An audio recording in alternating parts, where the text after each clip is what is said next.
کے چنگل سے بھی آزاد کیا۔ اللہ تعالیٰ فرماتا وَإِذْ نَجَّيْنَاكُم مِّنْ آلِ فِرْعَوْنَ يَسُومُونَكُمْ سُوءَ الْعَذَابِ يُذَبِّحُونَ أَبْنَاءَكُمْ وَيَسْتَحْيُونَ نِسَاءَكُمْ وَفِي ذَلِكُمْ بَلَاءٌ مِّن رَّبِّكُمْ عَظِيمٌ وَإِذْ فَرَقْنَا بِكُمُ الْبَحْرَ فَأَنجَيْنَاكُمْ وَأَغْرَقْنَا آلَ فِرْعَوْنَ وَأَنتُمْ تَنظُرُونَ۔ اللہ تعالیٰ فرماتا یاد کرو جبکہ فرعون اور اس کے لشکر تم پر ظلم کیا کرتے تھے، تمہارے بیٹوں کو ذبح کر دیا کرتے تھے، تمہاری بیٹیوں کو لوڑیاں بنا لیا کرتے تھے، اس وقت اللہ تبارک و تعالیٰ نے اسے نجات دیا۔ وَإِذْ نَجَّيْنَاكُم مِّنْ آلِ فِرْعَوْنَ يَسُومُونَكُمْ سُوءَ الْعَذَابِ يُذَبِّحُونَ أَبْنَاءَكُمْ، تمہیں سخت عذاب دیا کرتا تھا، تمہارے بیٹوں کو ذبح کر دیا کرتے تھے، تمہاری عورتوں کو، تمہاری بیٹیوں کو لوڑی بنا لیا کرتے تھے۔ اللہ تعالیٰ نے اسے آزاد دیا۔ وَإِذْ فَرَقْنَا بِكُمُ الْبَحْرَ فَأَنجَيْنَاكُمْ وَأَغْرَقْنَا آلَ فِرْعَوْنَ وَأَنتُمْ تَنظُرُونَ۔ موسیٰ علیہ السلام کی قوم کو اللہ تعالیٰ نے دریا سے پار کرا دیا۔ وَأَغْرَقْنَا آلَ فِرْعَوْنَ وَأَنتُمْ تَنظُرُونَ، اور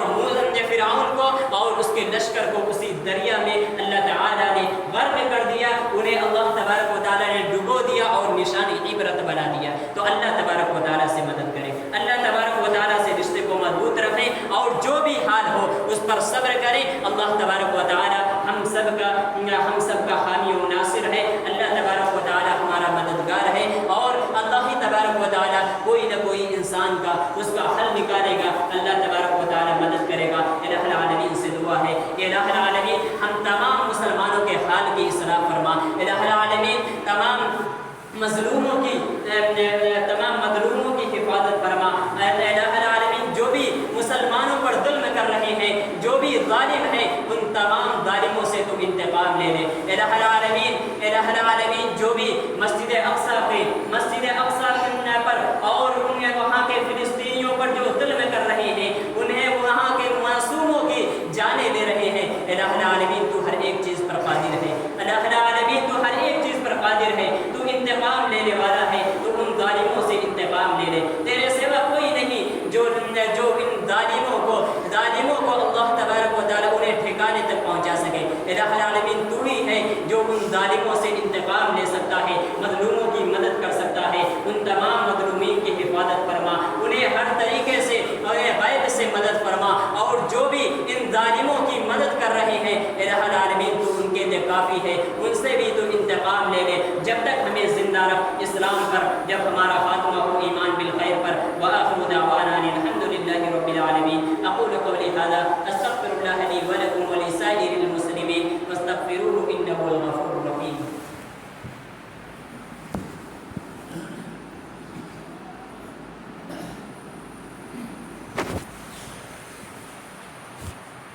إن الحمد لله نحمده ونستعينه ونستغفره ونؤمن به ونتوكل عليه